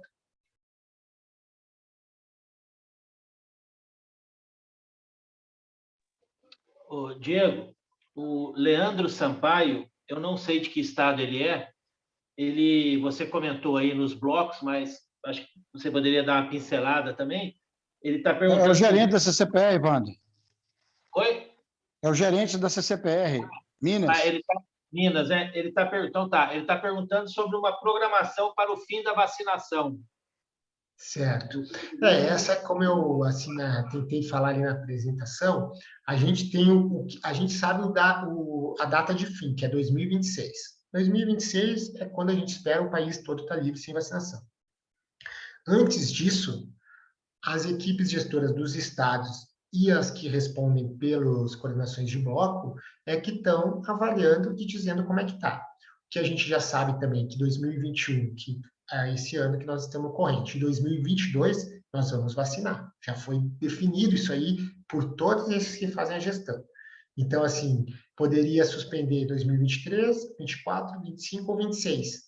Agora, quando que vai ser? Não existe assim, São Paulo e Minas Gerais vai ser 2024. Não, a gente não sabe, porque todo ano a gente avalia aqueles indicadores, que é uma porção de indicadores, e aquela equipe gestora toma a decisão. Então, hoje a gente tem que avisar a indústria da produção da vacina. Não posso também falar assim, o ano que vem não vou mais vacinar. Não, a indústria se programou, produziu os 330 milhões de doses. Então, a indústria faz parte da equipe gestora nacional, porque ela tem que estar ali para não faltar insumo. Então, ela está tendo que trabalhar. Então, assim, no final desse ano, a gente vai ter que dizer o que nós vamos fazer em 2023 para a indústria. Então, a gente vai tomar uma decisão quanto a 2023, se vai ter algum estado ou região que vai suspender a vacinação ou não. O que eu digo de estado? É muito difícil um Estado tomar a decisão que vai parar sozinho, sem os estados que compõem o seu bloco. Por que eu digo isso? Porque o custo é muito alto. O Paraná, ele fez essa opção. Ele implantou 32 postos de fiscalização. Tu implantar 32 postos de fiscalização 24 horas por dia para fazer a fronteira ali com São Paulo, mais do Mato Grosso do Sul, olha, é uma estrutura que o Estado tem que ter um fôlego. Claro que ali tem muita força por causa dos suínos, até as aves, apesar que não tem febre aftosa, mas também tem uma força, e mais a bovinocultura conseguiu, mas principalmente a suinocultura, fazer com que o governo fizesse isso, tem o apoio aí deles, e aí eles fizeram. Mas eu não vejo nenhum, até na situação que nós estamos pós-pandemia, né, ou durante pandemia, nem é pós-pandemia ainda, é que algum estado consiga dar esse passo de implantar postos de controle para que consiga, de forma independente, antes dos outros estados do seu bloco, fazer a suspensão da vacina. Vai sempre depender dos outros estados, por isso que a decisão tem que ser conjunta. Nada impede, se cada estado quiser fazer, um estado quiser fazer isso, pode fazer, mas eu acredito que o custo é muito alto, então isso vai ser bem difícil de ser feito. Então, a única coisa que eu posso dizer ao Leandro é 2021 e 2022, quem está vacinando continua, e até 2026 o país vai se tornar livre sem vacinação.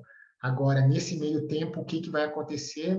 É só essa gestão compartilhada aí que vai dizer quando é que vai ou quando é que não vai.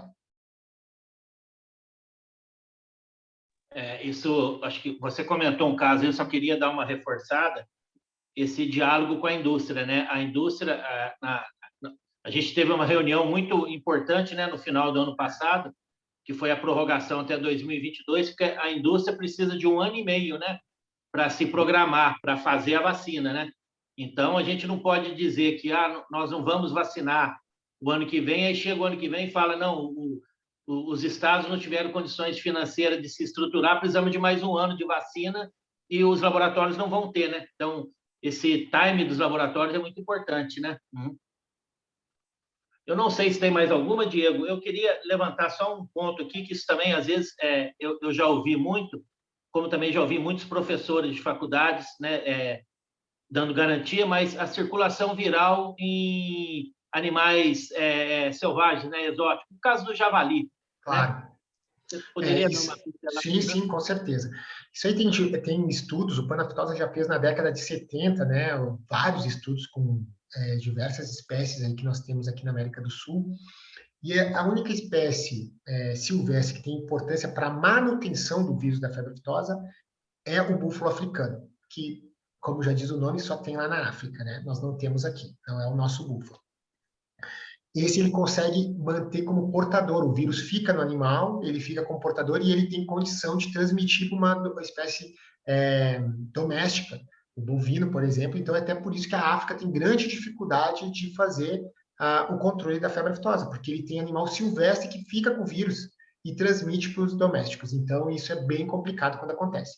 Na América do Sul não acontece com as espécies. Elas aqui, quando os estudos demonstram que ela normalmente ela é infectada a partir de uma espécie doméstica. Espécie doméstica, quando tem o vírus, que consegue manter, por exemplo, um bovino, e em contato com ela, infecta ela, e ela, até por ser uma espécie silvestre, ela não consegue manter o vírus. O vírus fica ali aquele período aí de 20 dias, máximo 30 dias aí, e depois não se mantém mais naquele animal, naquela espécie de tipo. O que vai acontecer? Como eu mostrei ali a lesão, se tiver lesão de casco em javali, ele não vai mais, ele vai morrer, né? Ele não vai conseguir se manter, não vai conseguir se alimentar, né? Não vai. Então, assim, a espécie silvestre, por exemplo, se fosse o javali ou qualquer outra daqui mesmo, a capivara, não consegue, né? Não tem importância epidemiológica. E o que mais demonstra que aqui a grande espécie que é importante é o bovino, é que já nesses estudos demonstraram também que se nós vacinássemos os bovinos, nós íamos controlar e erradicar a doença no continente. E essa ação foi feita, né, lá na década de 70, porque também não se sabia, podia vacinar suíno, caprino, ovino, que são outras espécies, não se vacinou nenhuma dessas, só o bovino, e realmente é a principal espécie que mantém, e que a partir de cortando o ciclo nele, cortava o ciclo do vírus. E aconteceu isso mesmo, né? A gente mostrou isso aí. Então, a espécie silvestre não tem importância para a manutenção do vírus, porque ele não consegue se manter neles, e se infectar, vem de uma espécie doméstica e ele vai possivelmente vir a morrer. Legal. Quem é um grande defensor disso também, eu já tive a oportunidade de conversar, e se alguém também quiser tirar, ele fez muitos trabalhos, é o professor Iveraldo da Unesp de Araçatuba, né? Ele fez muito trabalho no Pantanal tal, e ele também garante que não existe circulação nos animais, né, selvagens tal. Isso. Pessoal, tem mais alguma pergunta? Boa noite, Wander. Está ouvindo aí? Vamos lá. Parabéns, Diego, aí, pela explanação acerca desse assunto tão importante, que é o fim, né, da vacinação, né? O país se tornar livre de febre aftosa sem vacinação. E eu gostaria de saber como assim atinge muitos interesses, se existem lobbies contra esse avanço tão significativo para o país, como a indústria. A indústria vai perder um quinhão aí imensurável, né? Todos perdemos com a vacinação, né? Como foi citado aí a carne, o leite, a mão de obra, isso aí passa de bilhão anual. A indústria vai perder mais de 500 milhões anual. Existe algum lobby assim contra o final da vacinação? Martinho, foi ótima pergunta, né? Assim, eu não vou falar da indústria em si, eles fazem parte ali da nossa equipe gestora, né, nacional, eles estão junto do processo, porque, como disse o Wander, é importante eles saberem o que tem que produzir, mas, assim, como todo processo, vai ter sempre alguns lobbies a favor e outros contra. Isso aí é normal do processo, né? Então, assim, a indústria é nossa parceira, ela está junto ali, e a gente tem trabalhado com ela, mas às vezes sim existem interesses, mas assim não é um interesse assim naquele sentido de mal da palavra, né? É interesse, inclusive tem produtores rurais, né, nas federações que a gente de estados que participaram, que também seus sindicatos rurais ali fizeram lobby para ou a favor ou contra a retirada, né? Porque existem às vezes interesses ali que querem proteger ou não, ou querem aquele seu mercado ou não. Então assim, existe dentro de um processo que democrático e vai ter esses lobbies, mas o que eu acho que é o mais importante e é o que mantém contra esses lobbies, e que isso que eu vejo nesse programa, que está de 60 anos já, é que esse programa ele é de Estado, ele é de Estado, tanto que já passou diversos governos e vai continuar quantos governos forem, porque ele é de Estado, né? E tem a participação de diversas instituições. Então, por mais que tenha um lobby, alguém vá fazer uma articulação, não consegue penetrar tanto nesse programa, porque existe essa força compartilhada das instituições. Então, é difícil vir alguém e falar assim, não faz isso. Não, mas calma aí, tem diversas instituições aqui participando, tem aqui os motivos, tem aqui os indicadores, tá? Nós estamos avaliando. Então, assim, eu realmente posso dizer que nos 3 anos que eu estou à frente aqui do programa, nós nunca tivemos nenhuma ingerência. Nenhuma. Nunca, ou tem ou não tem que fazer alguma coisa. Nunca. A gente sempre teve a liberdade, junto lá na nossa equipe gestora nacional, de fazer as ações. Então, isso aí eu posso dizer tranquilamente. Agora, dizer que não tem lobby, que não tem os bastidores, isso aí eu acredito que tenha, não que eu tenha visto, não, como eu falei, nunca tive nenhuma ingerência, mas eu acredito que na palavra boa das coisas, cada um defendendo o seu pedaço, mas assim, profissionalmente, tecnicamente e institucionalmente, todo mundo está remando para o mesmo lado, pelo menos na equipe gestora nacional. Inclusive a indústria, que tem nos apoiado, o Wander tem tido lá, eles colocam essas coisas que é compatível. Por exemplo, nós temos que avisar com boa antecedência o que nós vamos fazer. Não podemos chegar para eles e falar assim, ó, o ano que vem, porque, claro, eles têm lá, eles produziram 300 milhões de doses, aí a gente pega e diz, nós vamos parar de vacinar, o ano que vem, o que eles vão fazer com aquelas doses? Então assim, são coisas que tá certo, a gente vê, não, realmente a gente tem que avisar, por isso que a gente avisa, né, normalmente 2 anos até, então em 2023 a gente já vai avisar agora no final do ano. Então é assim, mas tem dentro de um jogo normal e que é de um processo democrático. Mais uma pergunta. Então, pelo que você falou, o Mato Grosso do Sul, para o ano que vem, para 2022, esquece, vai continuar vacinando em 2022. E nem outro estado. Os outros estados lá que eu mostrei que estão vacinando, 2022 todo mundo vai continuar vacinando. Isso aí já está decidido, né? Agora, o que estão tentando, agora o que a discussão é, a última vacina pode ser novembro de 2022, né? A última vacina poderia, ou seja, 23 não vacina mais, né? 22 seria. Mas para isso, como eu falei, tem análise desses indicadores e a gente toma no final do ano aí para avisar a indústria, porque a indústria tem que saber o que vai fazer para 23. Então, mas 22 todo mundo vacina. O Diego. Ô, Wanda, o Alberto está querendo falar aí. Vamos lá. Rapidamente, é o seguinte, Diego, você colocou com muita precisão a questão, primeiro, dos estados trabalharem em bloco, quer dizer, a necessidade dos estados vizinhos estarem numa situação similar para poder eliminar a vacinação, e falou muito desses indicadores. Qual é o nível de conhecimento por parte do público externo em relação a esses indicadores? Eu estou te perguntando isso porque, às vezes, por uma decisão política mal tomada ou adiada por parte de um secretário estadual de Agricultura ou por parte até de entidades privadas, você priva o Estado de participar de um processo de avanço nesse sentido. E um pouco de pressão por parte dos interessados, que são os produtores principalmente, e aí por via deles também uma Assembleia Legislativa ou até representantes no Congresso Nacional, a gente poderia exercer alguma pressão para diminuir esses indicadores ou alterar esses indicadores que estejam remando contra o Estado. A pergunta é, como é que a gente participa ou toma conhecimento desses indicadores e de que maneira a gente pode contribuir para melhorá-los mais rapidamente? Ótima pergunta, Alberto. Quando eu falei ali das equipes gestoras estaduais, onde devem ter os representantes das instituições do Estado, aquele núcleo ali conhece os indicadores. Ele trabalha em cima desses indicadores. Então, assim, os representantes que estão ali, eles conhecem os indicadores. Dentro do nosso site, claro que daí para o público geral, assim, ele falar chegar é mais difícil, porque às vezes o representante, como eu falei, até um representante de uma instituição, às vezes nós, pública, é difícil que o nosso colega lá da unidade, do escritório local, saiba porque é difícil às vezes chegar lá, né? Mas a gente também, no nosso site que eu mostrei ali, está publicado o plano estratégico e ele tem um anexo dele, todos os indicadores, cada ação, o indicador e o tempo que deveria ser realizado. Então, por exemplo, o bloco 1, que foi aquele lá, ele conseguiu fazer naquele tempo.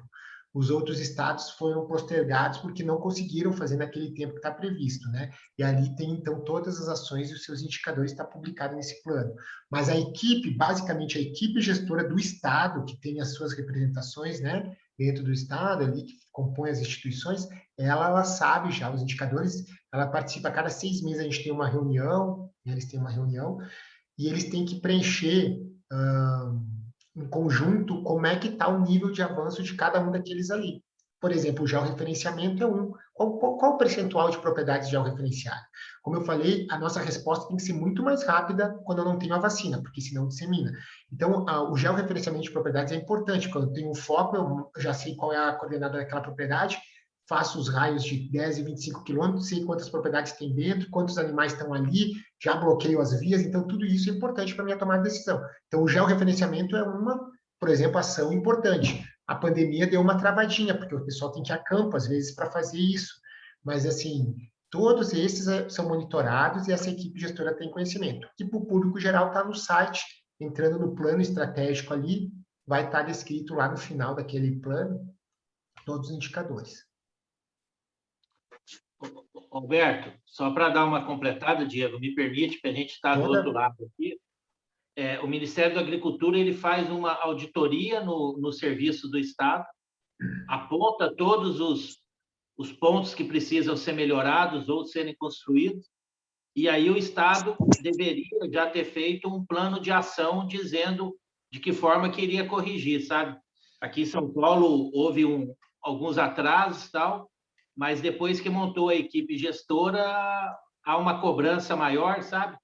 Então, acho que uma das coisas principais é que as entidades estaduais, né, que estão nos seus estados, participem dessa equipe gestora estadual para acompanhar e cobrar o governo, porque a responsabilidade é de todos, mas grande parte das ações é do poder público, não é da iniciativa privada, sabe?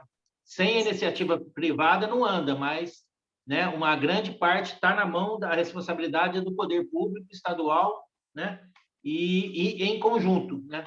Que, por exemplo, o fundo, outras coisas que tem que estar em conjunto, mas as ações mesmos, uma grande parte é do poder público estadual.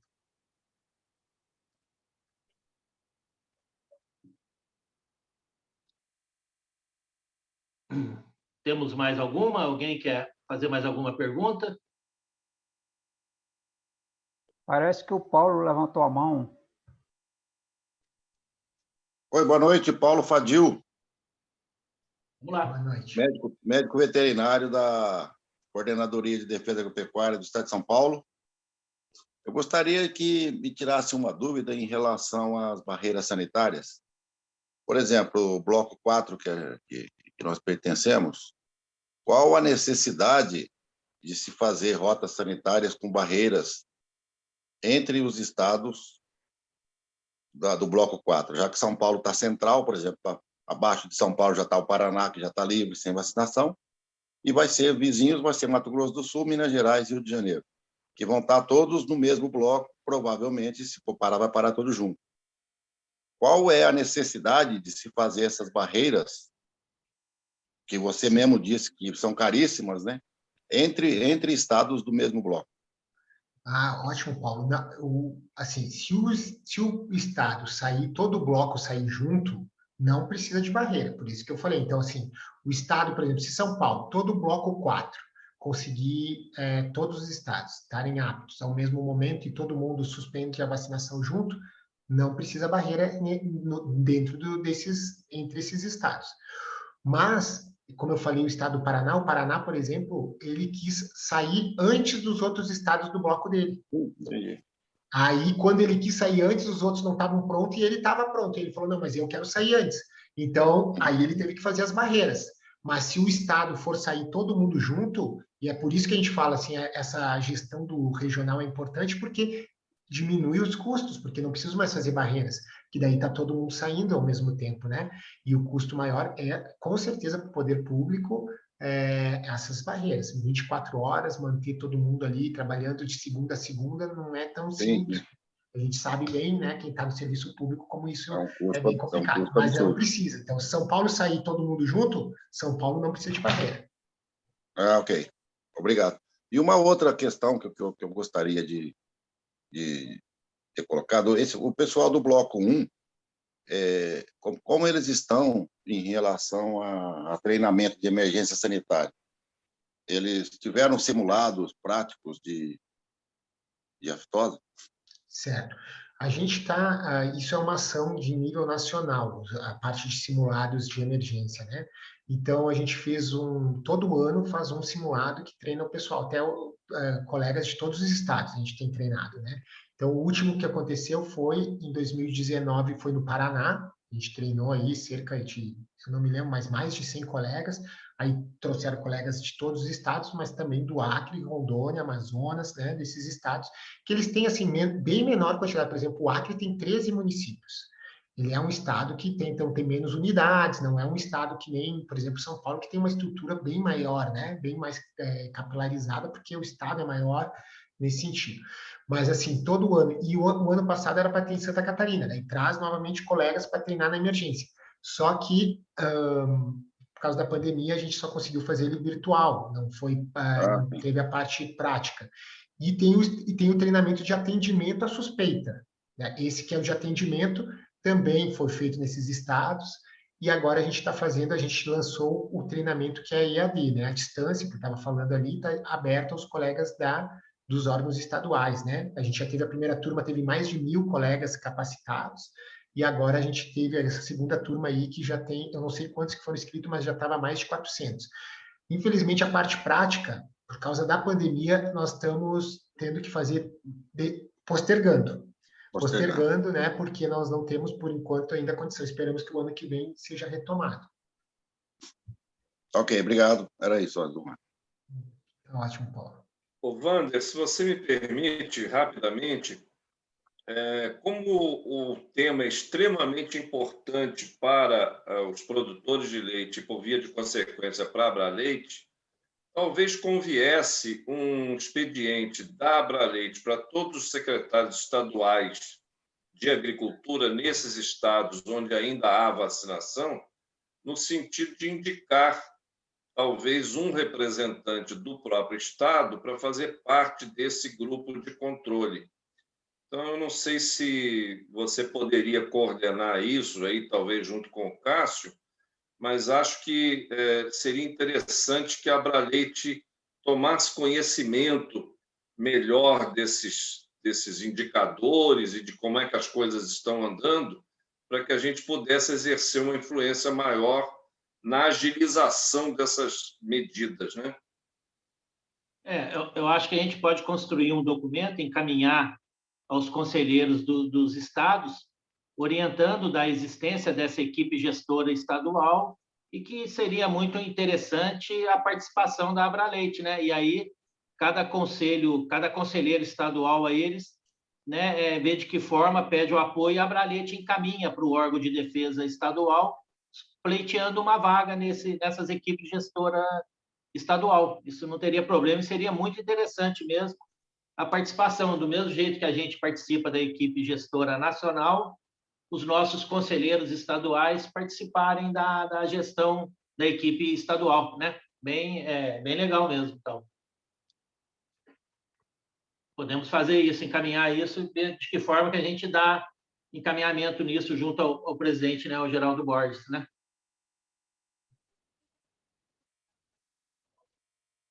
Temos mais alguma pergunta? Já estamos chegando perto das 9 horas, o assunto é bom, mas, né?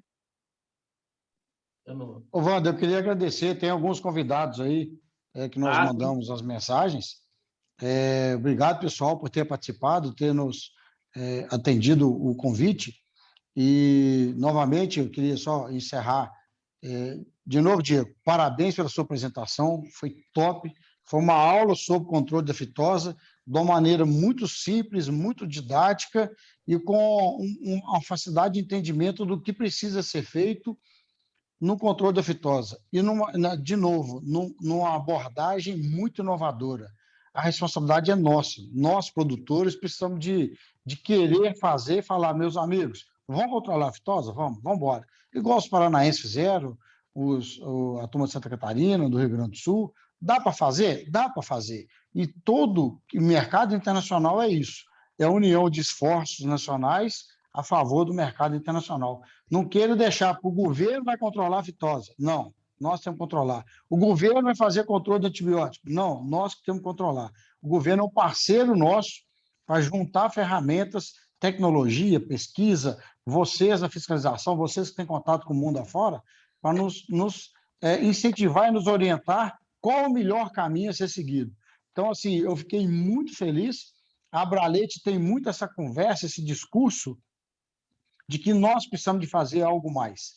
Por isso que todos nós que estamos aqui da Abraleite somos voluntários, porque acreditamos que é possível fazer um pouquinho a mais melhor e a pecuária de leite virar, igual a suinocultura e a avicultura, 30% da produção exportada.